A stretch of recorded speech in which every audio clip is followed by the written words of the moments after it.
Hello, magandang umaga sa inyong lahat. Bali ngayong araw pala papasok tayo ng trabaho. Sa mga oras na to is 8:30 AM na. Bali nagkape muna ako para mainitan yung sikmura ko. Ang trabaho ko nga pala ngayon is cook. Then naka-duty nga pala ako sa may festival mall. Sa mga nakapunta na doon, alam nyo na yon. Bali yung trabaho kong housekeeping is nagiging sideline ko na lang din kapag wala akong duty dito sa pagiging cook.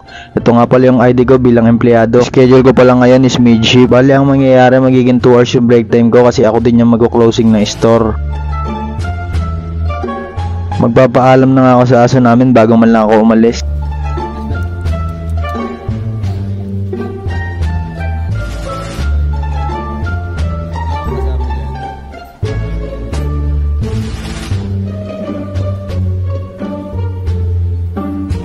Pagkatapos ko nga magpaalam, sumakay na agad ako ng tricycle papuntang Biasod. Bali ang pampasahe nga pala nito is 20. Bali ngayong araw pagkatapos ng duty ko, kinabukasan naman may pasok ako sa school. At nakarating na nga ako ng Biasod. Bali ito nga pala yung sinasakyan kong cab papuntang Alabang. At nakarating na nga rin ako sa Alabang. Tamang lakad na ako dyan. Fast forward na natin para makapasok ako sa mall.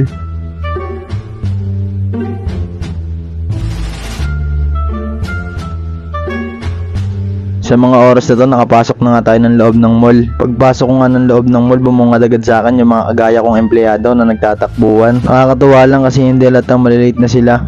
Habang ako relax lang papunta sa trabaho kasi alam ko sa sarili ko na may 20 minutes pa ako.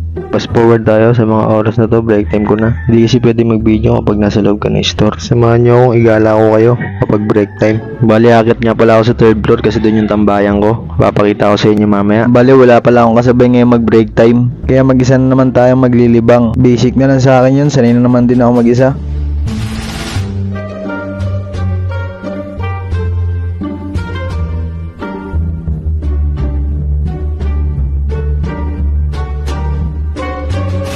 Grabe, ang hirap pala mag voice over kapag hindi mo na alam yung sasabihin mo, no? Pero okay lang, ginusto ko naman to eh. So ayun na nga, pag-akit ko ng escalator, ito na yung pinakatambayan ko. Dito ako uupo ng 2 oras bago ako bumalik sa store. Ito na nga pala yung pinaka magiging pahinga ko.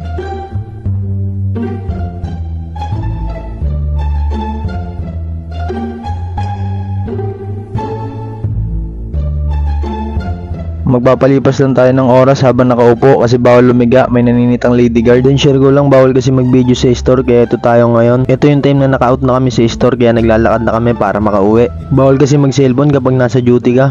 Kaya sa kagaya naming working student, laban lang sa buhay, makakaraos din tayo pagdating ng panahon. Kaya mas masarap enjoyin ang buhay binata hanggat wala pa tayong asawa, enjoyin lang natin. Antayin natin na pumubor sa atin yung panahon na sana balang araw makaahon tayo sa kahirapan. Hanggang dito na nga lang pala tong video na to. Maraming salamat, ingat kayo palagi.